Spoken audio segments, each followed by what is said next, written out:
আমাদের এখানে আসতে গেলে কোনো রকম না ট্রেন, না বাস, না অটো, কোনো কিছুই আপনি পাবেন না।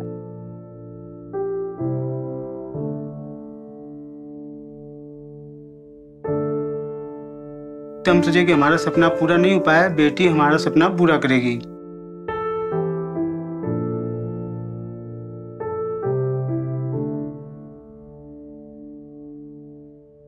बिजनेस में विमेन को इतनी इम्पोर्टेंस नहीं दी जाती बिकॉज अपने आप में ये जो टर्म है उसके साथ बिजनेस मैन लगा हुआ है, तो विमेन को एसोसिएट करने के लिए थोड़ा स्ट्रगल ज्यादा करना पड़ता है।